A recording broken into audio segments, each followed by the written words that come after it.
Hey there, welcome back. We are doing episode 2 of our study tips for radiology students.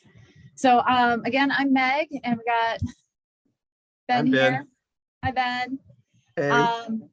And we're just going to get rolling. So last time we did talk about certain types of things that you could do to kind of develop more of like a support group, kind of feel like you have other people you can talk to, especially in radiology school, because I'm telling you what, like no one's going to be able to understand why you need to study so much. And even if you're already an X-ray tech and you're going back for like CT or MRI or mammography, or even like, going for your healthcare administration, like talk to people and make sure that you have people around you who can help you remember assignment due dates and just give you emotional support, because you need to complain about your teachers to someone, and it's not either of us.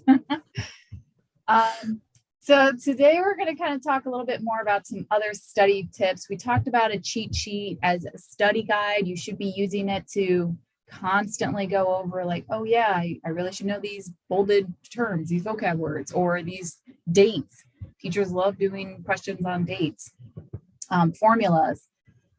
And talking about how you should be redoing that multiple times a week, not just once and then done. You should be rewriting that list a couple of times a day, and then crossing things off as you learn it. But now we're going to talk about some other things that you can do. We can talk about, like, for example, working out before studying. There's been a lot of studies done that have proven that even if just like 15 minutes of light cardio right before you study will really increase your oxygen levels to your brain, making it easier to study. You reduce the amount of free radicals in your brain, therefore increasing your cognitive function. So I'm all for that. Even a quick little brisk walk outside if it's still cold out, or doing some jumping jacks in the classroom before the test. Yeah, all that sounds good. I feel like whenever I work out, like it's like the hardest thing is just starting, but then once I do it, like I'm happy, Yeah.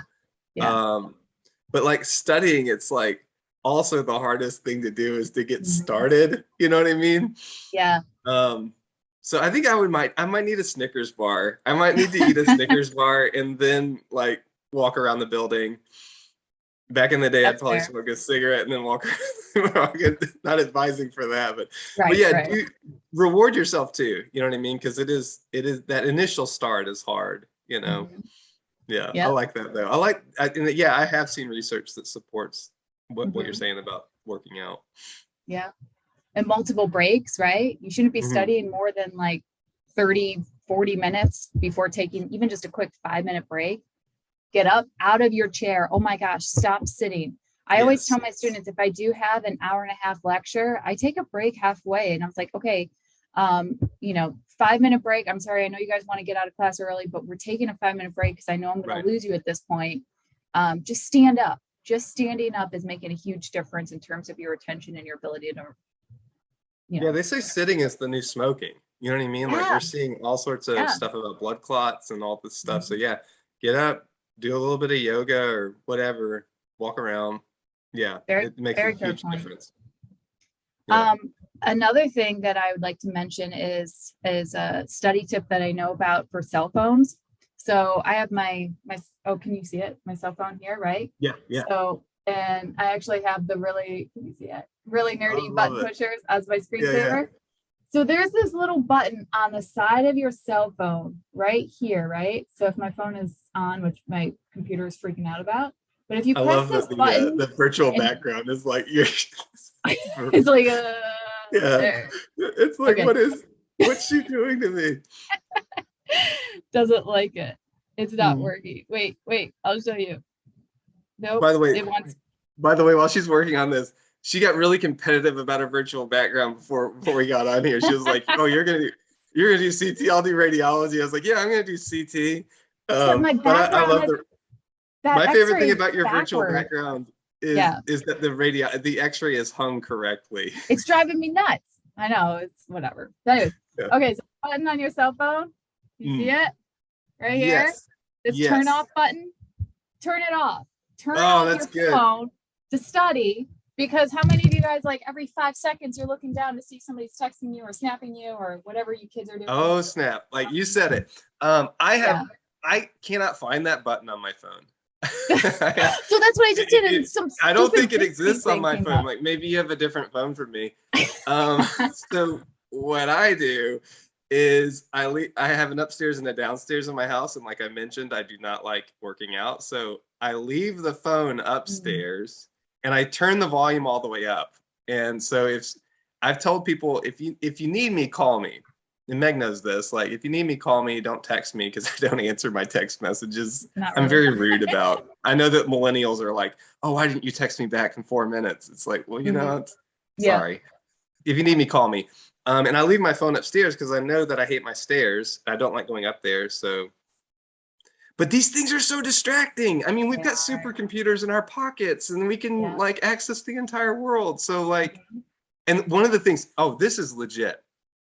This is really, really real. We've talked a little bit about this. So Facebook, for example, or Instagram, right? There is some really scary research coming out about that. Can we just do a quick plug for the Button Pushers 1895 on the Insta? So we do it. Meg is managing an awesome Instagram channel. So I will say that in the same breath that I'm going to say social media is maybe the devil. Like, so I love the Instagram channel. I think it's awesome. But like, for example, with Facebook, like if I get on Facebook and someone's posting about their life, you know what I mean? And I'm looking, like I've got 700 something Facebook friends. No one can hold all of that passion of 700 people in your life. Like that's not the way our days work, you know? Like you really have capacity to maybe regulate your emotions along with 5 other people. That's just your scope. You know what I mean? Like, so if you're seeing what everyone else is dishing out consistently, that's absolutely psychologically fatiguing. So yeah, that's why I'm saying like we can get so enmeshed in that stuff that it becomes a major distraction from what we need to focus on. At the same time, our Instagram channel is not a major distraction because it is always about radiology stuff. So it's fun. Yeah, it's fun stuff. Side note, I'm reading a really fascinating book right now called Mindset by Carol Dweck. Have you read it? I've read a book I was thinking of one by Dan Siegel. Is it that one? No, it's by Carol Dweck. It's actually called Mindset. But so she has this one, she talks a lot about students and failing, but also sports. Like she talks about Tiger Woods and how he became the top of his game and all of that.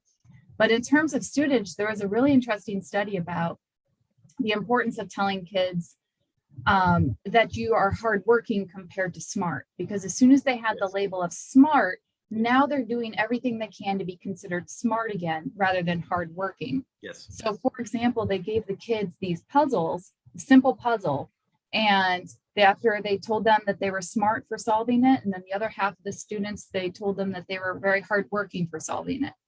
Then they gave them a second puzzle and they said, you can either do this more advanced puzzle or you can do the same puzzle you just did. And the kids who were hardworking automatically reached for the harder puzzle. But the kids who were told that they were smart said that they wanted to do the same puzzle again because they wanted to be told that they were smart again. And I was like, wow, when I read that, I was like, that is next level. Like, why are we not challenging ourselves just for a label from somebody else? So anyways, I think that book is awesome. And I think it would really help some students. It does talk a lot about success and academics and how test taking and how you label yourself based on your test. So I would recommend reading that and kind of realizing a little bit about what's going on between your ears, kind of a thing. We'll put it in the link down below. That sounds. Thanks. Yeah, that'd be great. Yeah. So kind of going along that too, like other ways you can build your mindset is like a gratitude journal. Have you ever done that? Like, yeah, I mean, huge difference when you start thinking of like 3 things that you're grateful every day. So I try to change it every day. I do 3 different things. I don't do the same 3, I'm not grateful I wake up every single day and, my boyfriend and my dog, I pick random things. So like how good your coffee tastes in the morning, the fact that, you know, you have good health, that you talked to your grandma today. Some people don't have grandmas. So finding little things, even like the sunrise, or, you know, that you made it through the one intersection on a green light for once, you know, like finding little things to be grateful for every day really make a difference in terms of changing your outlook. I agree with that completely. For me, I journal about it some. It's definitely become more and more part of my prayer life. Like just like, thank you, Lord, for this beautiful flower. Like we've got a lot of flowers out right now. And it's one thing to be grateful for flowers in general, you know what I mean? But to be, not to sound too much like a crazy hippie, but to be like very grateful for this flower, you know what I mean? That this specific flower, I don't know. I think it changes your perspective. Totally. Yeah. Yeah. And staying in the present. That's another book. Let me look this up really quick. That I also read, that I love. It's called The Present, and it's by Spencer Johnson. And it's literally just about being in the present, like just staying in the present. Have you ever noticed anytime you have anxiety, you're stressed about the future, and anytime that you're depressed, you're thinking about the past? But if you just stop and think about what's happening right in front of you right now, like right now, the only thing going on is Benjamin Roberts right in front of me. Like if I'm focused on just that and not thinking about, well, when we hang up on this call, I have to go, you know, grade some papers and do all this, then I'm not in the moment. And just being in the moment is so key. So one of my favorite quotes is, at the center of your anxiety is I. Literally the middle letter of anxiety is I. And if you are having an anxious moment, stop and think and realize I'm probably just thinking about me. And when you start thinking about others, when you're thinking about the current moment, then you're, oh my gosh, that's so much peace. Yeah. So. Yeah, that's profound, Meg. Everything you're saying, there's we got deep. It's deep stuff. It is. Like I'm reminded of, there's this old book by C.S. Lewis called The Screwtape Letters, and it's a creepy book. It's written by this older demon to a younger demon, and he's teaching the demon how to jack with the patient's mind. So this demon is tasked with tormenting this person, right? A person here on Earth. And the older demon teaches him, he says, at no point let the patient be present.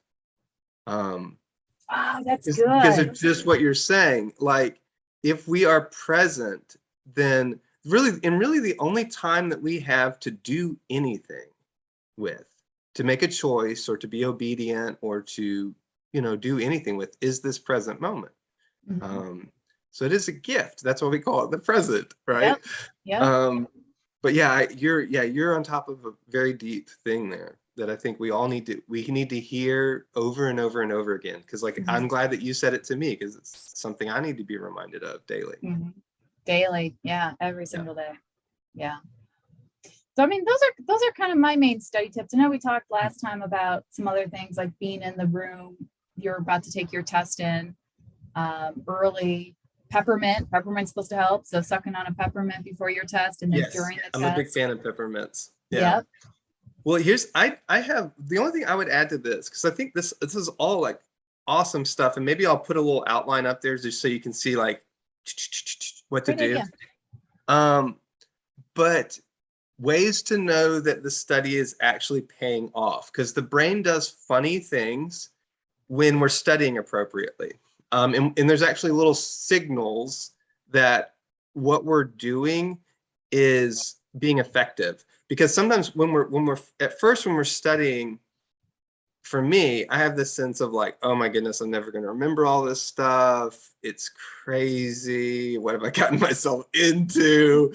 All those kinds of feelings are crowding in. But our brains have a way of telling us when our study is being effective. But it's just kind of funny things. And so this comes from a course that I took a few years back in basically in study and focus. And one way that we know if we're studying effectively, and this one's really weird, is if we dream about what we're studying. Oh, really? Yeah, it's actually getting into deep memory. So I remember one time before I was taking my registry exam, I had this dream that was like that weird Chemical Brothers video where I was like walking around and everyone was skeletons. You know what I mean? Like I was like at a dance party and it was all skeletons. Best dream Um, ever.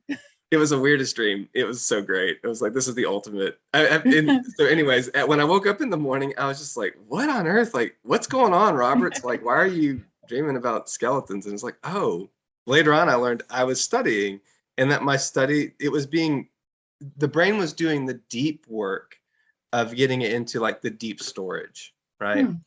Um, so that's one evidence is if you start dreaming about what you're studying about, that's one of the reasons why I think to this day, I have this little app that's a 3D skeleton app. And I like playing it sometimes before I go to sleep because sometimes I can still have the skeleton dream. And but now since I have this 3D app, it's just the skeleton rotating around and I'm like labeling things on its body. So yeah, you have different versions of it. Another way that you know that you're studying effectively is what Meg was saying about the studying in short bursts. So if I just have 30 minutes a day and it's focused, that can be sufficient study time if we're talking about deep storage. So one thing that we're talking about is it's really, really important that we're not cramming. We are trying to get things into deep storage because just because you pass the registry doesn't mean you're going to be a good X-ray tech. Guess what? You're going to need to know this stuff for the rest of your life. Like even when you're an old person like me, you're going to need to know this stuff.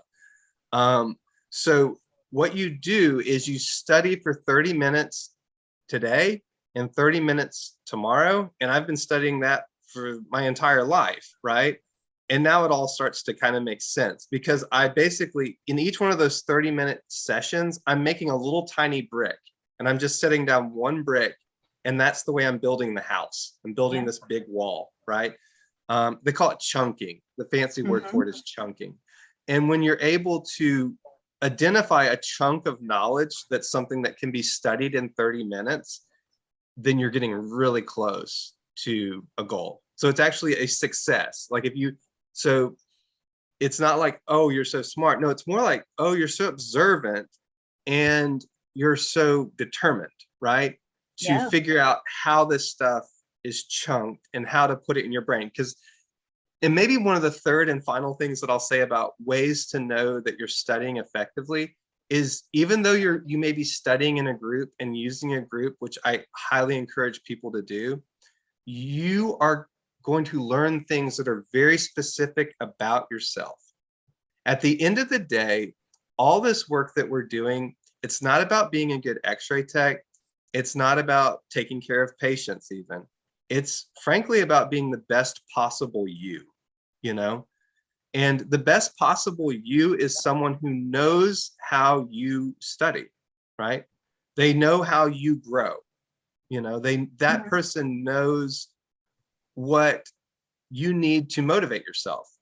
You know your intrinsic and your external motivators. So I know that if I'm going to climb up the steps, I need a Snicker bar, right? Like I know that about myself and I'm comfortable with that about myself. It took me a long time to get there. But that's one of the exciting things about it is where it really gets rewarding is like when you start to see, oh, my study time is a little bit different than hers, right? She does this, but I do this. Like I ran into one of my students. I've been locking myself in the study room in the library recently. And I ran into one of my students and she was doing the same thing. And I was like, oh, we know this about ourselves, right? You figured that out. That's really cool. So those are the three. Yeah, I think those are good ways. And to take that as an invitation to a journey to get to know yourself better. And the steps that you've taken are toward X-ray. And congratulations, because you picked a really interesting thing to study. Like you've picked one of my favorite superpowers, the ability to see through people. You know what I mean? And you're gonna learn more about yourself. You're gonna see deeper into yourself. So those are three things that stand out to me. Things that I've personally experienced is like, okay, this is how I know the studying is paying off. The final thing I'll say on that in terms of encouragement is the goal, like the ultimate goal that we're talking about is not really to be like effective or even to win all the time. You know, there will be Mhm. losses. Like I had Mhm. moments when I cried in X-ray tech school.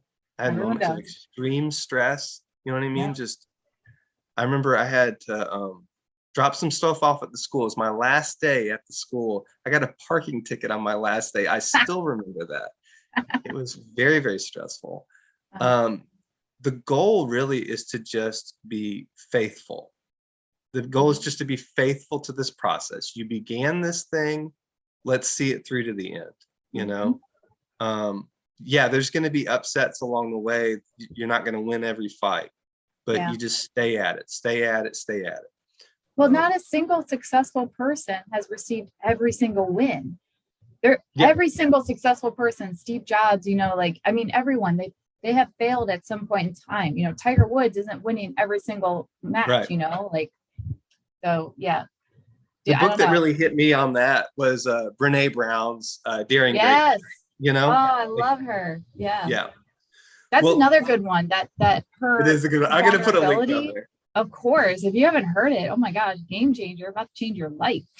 Yeah, maybe I'll put a link to her TED Talk down there too, because Yeah. that is the. So I want to share the screen real quick. So speaking of things that we can do that promote kind of good study is in your sense of self is self-expression. So Meg, tell us a little about these awesome stickers. So one of my students, past students, she made me some radiology stickers and she gave me a whole bag and like a little thank you note, which, oh my gosh, it would just totally made my day. But this is her site. And so I told her I would love to promote it on our podcast. The Rankin one I thought was so cute. That's on one of my water bottles. I don't know if it's this one or not, but It's cool. yeah, so she does radiology stickers, but she does other stickers too. And highly recommend you give it a whirl. We have the link in the show notes, but it's the CRISPR Designs, and she's on Etsy, and check it out. She's got some cute stuff. Cool. Well, that's all for today. Thank y'all so much. We'll give a shout out to everyone who's making comments and everything, and all the people who are following us on Instagram. We'll start putting those up on the board too. And thank y'all. Thank you. Thank you. Thank you. Have a good day.